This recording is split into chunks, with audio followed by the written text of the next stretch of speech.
programa Cultura Espírita, do Instituto de Cultura Espírita do Brasil. Alô, amigos, aqui estamos mais uma vez com o nosso programa Cultura Espírita, um programa do Instituto de Cultura Espírita do Brasil, levado até você para mostrar o movimento espírita, os pontos doutrinários, trocarmos ideias, conversarmos num ambiente descontraído, mas ao mesmo tempo querendo mostrar que a nossa doutrina é extremamente simples. Basta que nós tenhamos a vontade de estudá-la, de compreendê-la e de discuti-la também, né? Então, eu sou a Saruí Franco de Moraes e tenho aqui o Geraldo Cardoso, que vai dar a sua saudação para os nossos amigos. Meus amigos, uma boa tarde a todos e votos de muita paz. Temos também o Joel Vaz com sua agenda, que vai dar as novidades, né? Isso. Do mês ainda, no final do mês de agosto, né? E também para a sua saudação. O roteiro do Divaldo. Amigos queridos, uma tarde cheia de luz, de paz, com Jesus no coração sempre. Meus amigos de São Gonçalo e arredores, vamos nos preparar para o 14º Encontro da Fraternidade. O tema, 150 anos do livro Céu e o Inferno, que acontecerá no Colégio Odete São Paulo, na rua Dirceu Valente 54, ali no Columbandê, das 9 às 17 horas. Grande oportunidade de confraternizar e saber mais sobre esta coisa fantástica, esta pérola do Pentateuco Kardeciano, que é o livro O Céu e o Inferno.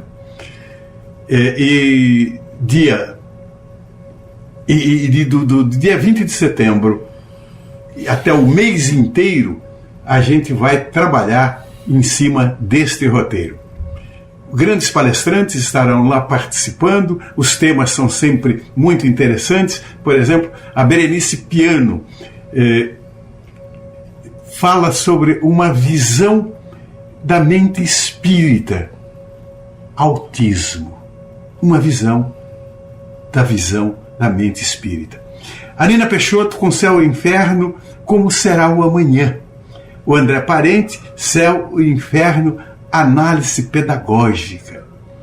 E, bom, muita música, muitas apresentações teatrais, com o Marcelo Daimon, o Carlinhos da Conceição, que é uma beleza, e o Mário Borges também. Bom, o roteiro do Divaldo se dá sequência no dia 26, hoje, portanto, das 14 às 18 horas, lá no Humaitá. O Divaldo comanda o 22º Seminário Beneficente Pro Mansão do Caminho.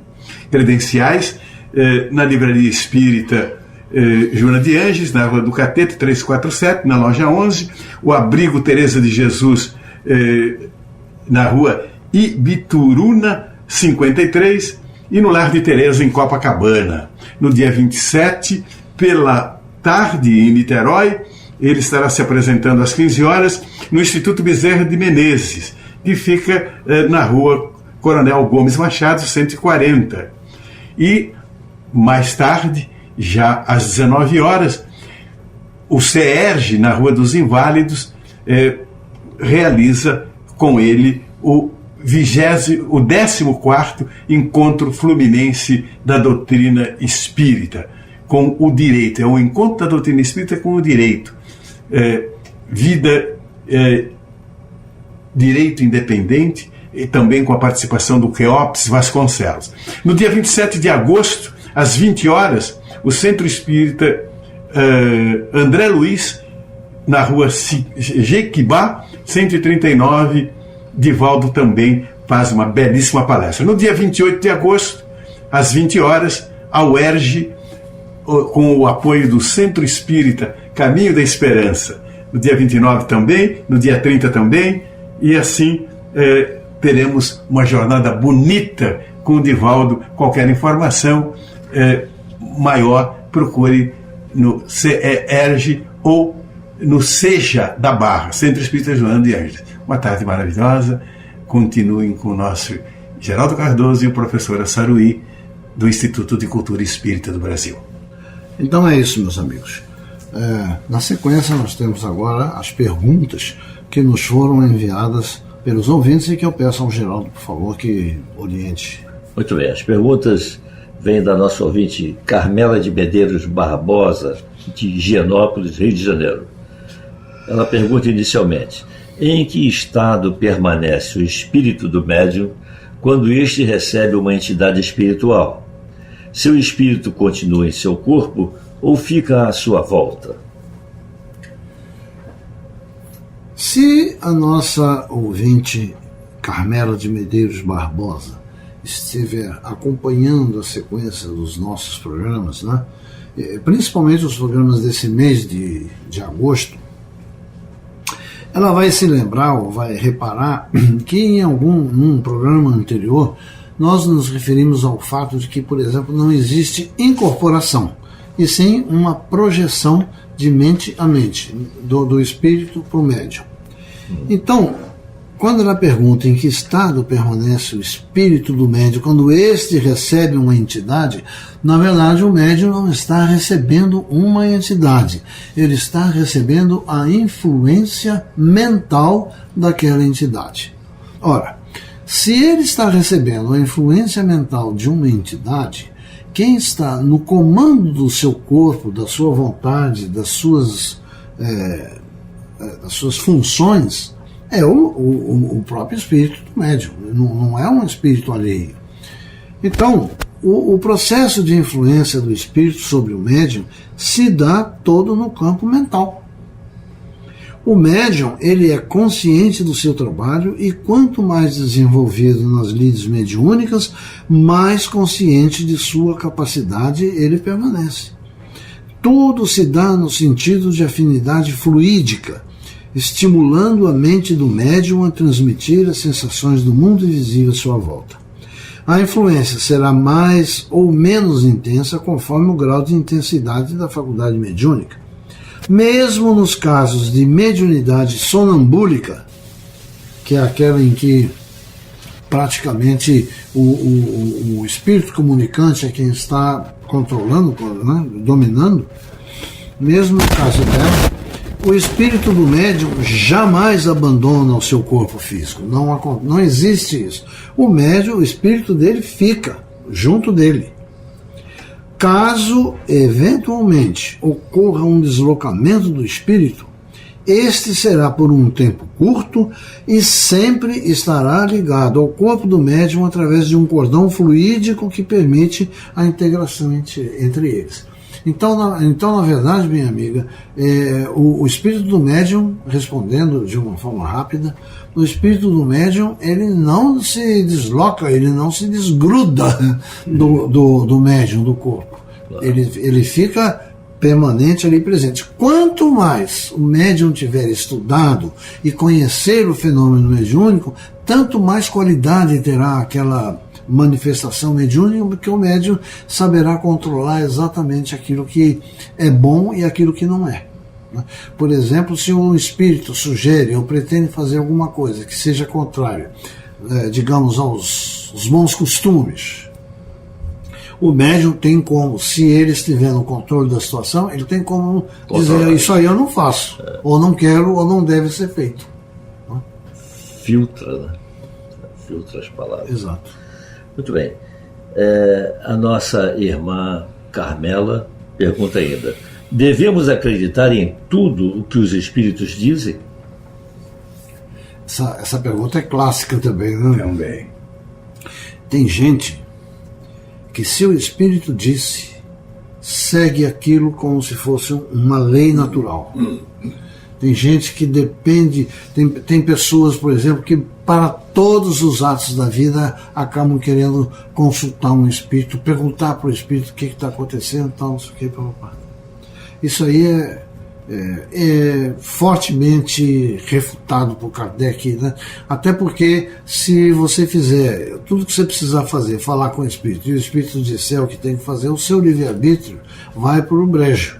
Isso mesmo. Você perde a sua capacidade de tirocínio, de decisão, fica tudo nas mãos do espírito, que também é falho. Se a orientação dele não for adequada ou por algum motivo não der certo aquilo ali, o nível de frustração de quem recebe aquilo é muito maior ainda, né?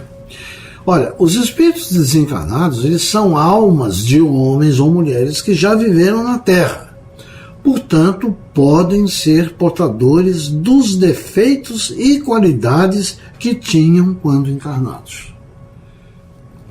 Podemos acreditar nas palavras dos homens bons, mas não devemos dar crédito aos conselhos daqueles de má índole. Da mesma forma, deveremos proceder com o mundo dos espíritos. Devemos analisar cada comunicação, qualquer que seja o nome que a assine. Os bons trazem mensagens edificantes e com algum fim útil e querem sempre o bem da humanidade.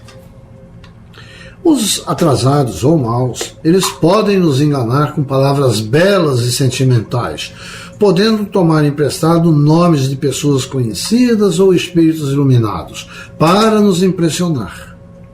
Devemos, portanto, nos precaver, conforme nos ensina Allan Kardec em O Livro dos Médiuns. Ivone Pereira, em seu excelente livro Devassando o Invisível, ela apresenta um capítulo chamado O Amigo Beletrista, onde ela narra as dificuldades que teve para convencer um espírito que insistia em escrever um livro através da sua mediunidade. O trabalho da Ivone Pereira era exatamente mostrar de que o escrito daquele espírito não tinha qualidade e, portanto, ela não poderia psicografá-lo. Nesse exemplo, Ivone Pereira nos mostra que o médium que estuda e se prepara deve funcionar como um filtro e analisar com rigor e isenção a qualidade do texto mediúnico que recebe em sua tela mental. Muito bem, exatamente isso. E a nossa ouvinte Carmela conclui: alguém pode ser obrigado a desenvolver sua mediunidade? Olha, em se tratando de espiritismo, minha amiga, ninguém é obrigado a nada. Nada, absolutamente nada. Agora, todos têm que ser testemunhas da sua responsabilidade. Ninguém é obrigado a desenvolver mediunidade. É errada a ideia de que a mediunidade é a causa de sofrimentos e desajustes das pessoas. Geralmente sofre-se por ignorância e por falta de cuidados com a vida no plano material. Aqueles que quiserem dedicar-se à tarefa mediúnica deverão trabalhar para vencer suas imperfeições, além de ter que estudar a doutrina espírita com seriedade e disciplina, conforme já dissemos, e de uma certa forma até exaustivamente. Um médium que não toma esses cuidados poderá permanecer sob a influência dos espíritos maus. Quem for médium e não quiser praticar a sua mediunidade, deverá pelo menos esforçar-se para a sua melhoria moral, procurando libertar-se dos vícios mais grosseiros, tipo cigarro, jogo, bebida, drogas e por aí vai. Os autores que tratam do problema da mediunidade, nós vamos falar de Pastorino, nós vamos falar do próprio Kardec no Livro dos Médiuns, nós vamos falar de trabalhos de Ivone Pereira, Divaldo, né? Manuel Filomeno de Miranda tem uns 3 ou 4 livros muito interessantes a respeito desse processo, né? E uma porção de outros deles. Nós vamos ver sempre que há uma preocupação em todos eles de colocar essa questão. André Luiz, né? Todos eles têm a preocupação de colocar a mediunidade como, acima de tudo, um processo de estudo. E, mais do que tudo, um processo de reforma interior. O médium, por excelência, ele tem que ser o homem por excelência, o homem de bem, o homem de caráter, o cidadão. Tem que viver no mundo, mas também tem que estar presente nas coisas que o mundo oferece de melhor. Então ninguém é obrigado a desenvolver a sua mediunidade. Mas se o fizer, ou deve fazê-lo com consciência e deve fazê-lo, acima de tudo, com a visão da responsabilidade que isso traz.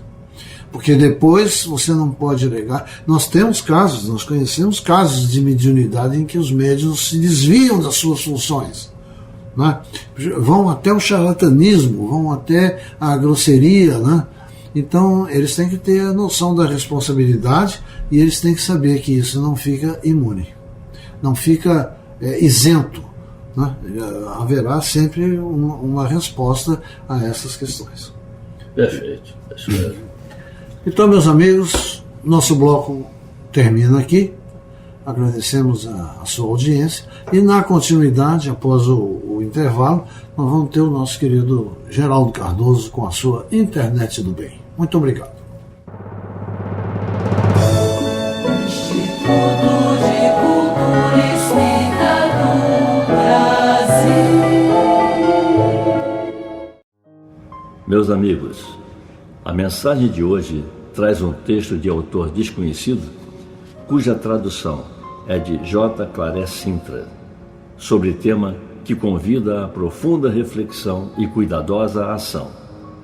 Afirma-nos o autor: a diferença entre os países pobres e os ricos não é a idade do país. Países como Índia e Egito têm mais de 2.000 anos e são pobres. Canadá, Austrália e Nova Zelândia, que há 150 anos eram inexpressivos, hoje são países desenvolvidos e ricos. A Coreia do Sul foi quase destruída há 50 anos pela guerra separatista e hoje pode ser considerado um país rico. A diferença entre países pobres e ricos tampouco reside nos recursos naturais disponíveis. Japão possui um território 80% montanhoso, inadequado para agricultura e pecuária, mas é a segunda economia mundial. Japão é como uma imensa fábrica flutuante, importando matéria-prima de todo o mundo e exportando produtos manufaturados. Outro exemplo é a Suíça. Não planta nem colhe cacau, mas tem o melhor chocolate do mundo. Cria animais e cultiva o solo durante apenas 4 meses do ano. Não obstante, fabrica os melhores laticínios. É um país pequeno que projeta a imagem de segurança, ordem e trabalho, e assim se transformou na caixa forte do mundo. Executivos de países ricos, ao se relacionarem com seus pares de países pobres, mostram que não há diferença intelectual significativa. A raça ou a cor da pele tampouco são importantes. Imigrantes que foram perigosos em seus países de origem são agora a força produtiva de países europeus ricos. Qual, então, é a diferença? A diferença está no nível de consciência do povo e de seu espírito. A evolução da consciência deve constituir-se no objetivo maior do Estado em todos os seus níveis de poder. A educação e a cultura devem plasmar consciências coletivas estruturadas nos valores eternos da sociedade, moralidade, espiritualidade e ética. Em síntese, a evolução consiste em transformar a consciência das pessoas. O processo deve ter início nas comunidades, onde vive e convive o cidadão. Comunidades, quando organizadas politicamente, se tornam microestados. As transformações desejadas pela nação serão realizadas nesses microestados, verdadeiros átomos do organismo nacional. Ao analisar a conduta das pessoas de países ricos, vemos que a maioria adota o paradigma quântico, prevalência do espírito sobre a matéria. Adotam os seguintes princípios de vida. 1. A ética, como princípio básico. 2. A integridade. 3. A responsabilidade. 4. O respeito às leis e regulamentos. 5. O respeito pelo direito dos demais cidadãos. 6. O amor ao trabalho. 7. O esforço pela inversão. 8. O desejo de superação. 9. A pontualidade. Ver algo errado não deve gerar a indiferença. É necessário mudar a mente para exigir que os erros sejam corrigidos. Nossa preocupação deve ser com a sociedade, a causa, e não com a classe política, apenas o triste efeito. Só assim alcançaremos a excelência. Martin Luther King, em sua célebre assertiva, nos disse: não me preocupa o grito dos violentos, dos corruptos, dos desonestos, dos sem ética. O que mais me preocupa é o silêncio dos bons. Meus amigos, grato pela sua gentil audiência, despedimos-nos, desejando-lhes uma semana de muita reflexão e paz. Instituto de Cultura Espírita do Brasil.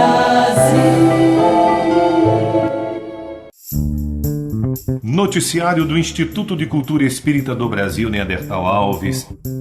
É tão bom estar de volta com você, para que você saiba das nossas notícias e novidades. Na parte da manhã, no próximo sábado, nós teremos o estudo da doutrina espírita e da mediunidade com Silvio Portugal, colaborador dos mais preciosos do nosso ICEB. Assim como Altamiro Rocha estará estudando conosco Esperanto Básico 2 e 1, de 9 horas até o meio-dia. Luzia Matias, os pensamentos de Joana de Ângeles. Gostaria de enfatizar que tanto a professora Luzia Matias quanto o José Rubim, todos eles têm a supervisão do mestre Jorge André dos Santos, estruturando, elaborando, discutindo, estando apoiando todo esse trabalho. No próximo sábado, os 2 horários da parte da tarde, o que começa às 14 horas, terá o tema Conhece-te a ti mesmo. E às 14h45 terá o tema Empatia e Alfabetização Emocional. A palestrante será a mesma para os 2 horários, Tatiane Belliene. Isto mesmo, vou repetir. Tatiane Belliene estará com 2 temas e 2 tempos no próximo sábado no nosso ICEB. Às 14 horas, o tema será Conhece-te a ti mesmo. Em seguida, às 15h45, o tema será Empatia e Alfabetização Emocional com Tatiane Belliene. O destaque da Revista Espírita de agosto deste mês é simplesmente maravilhoso na coluna de Ana Guimarães. E aqui o nosso abraço para Ana Guimarães e para o nosso querido amigo, saudoso amigo Geraldo Guimarães, que já se encontra na pátria espiritual há quase 6 anos. Geraldo, nosso abraço. Neste mês de agosto estaremos no feirão, e neste feirão, portanto amanhã, o último domingo do mês de agosto, estarei aguardando você, 25º Feirão Pró Mansão do Caminho. Ana Guimarães e o tema exortação. Ela faz um poema com as palavras, escute bem. Permita que seus ouvidos ouçam a sinfonia de Deus na voz do universo. Não deixe que o sofrimento cale em você as notas delicadas da fé que um dia vibraram em sua vida. Suave através da oração. Somos todos as notas dessa sinfonia na pauta das múltiplas existências. Continua Ana Guimarães. Caminhamos juntos por trajetos que se perderam no passado e hoje, cansados de lutas inglórias contra a maré da evolução, buscamos, no soluçar do vento, a voz do Senhor Jesus, a mesma que desdenhamos no passado e que Ele nunca nos esqueceu. Venha, agora é o momento, venha! Não espere que a poeira do tempo lhe desvie o olhar do farol divino que é Jesus. Certamente, juntos, chegaremos ao porto abençoado, onde somos esperados há tanto tempo. O amor será o referencial, as estrelas, a bússola e a esperança, o nosso farol. Belíssimas palavras, quase um poema de Ana Guimarães, na nossa revista Cultura Espírita de agosto. Se você ainda não a tem, anote o telefone do ICEB: 2224-1060, 2224-1060 ou 2224-0736, 2224-0736. Você sabe que o nosso ICEB ocupa parte do Abrigo Teresa de Jesus, Rua Ibituruna 53, no Maracanã. Se você é internauta, tem acesso à internet, basta você digitar portaliceb.org.br e você ali poderá rever, assistir, estar conosco aos sábados online. E se você dispõe de tablet ou smartphone, basta você baixar o aplicativo TV ICEB e estará online conosco.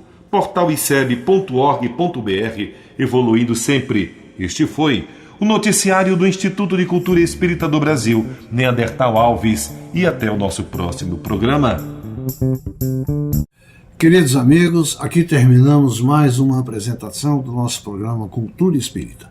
Muito obrigado pela audiência de todos, pelo acompanhamento, e esperamos em Jesus que estejamos juntos na próxima quarta-feira, no nosso horário habitual. Muito obrigado e um bom dia.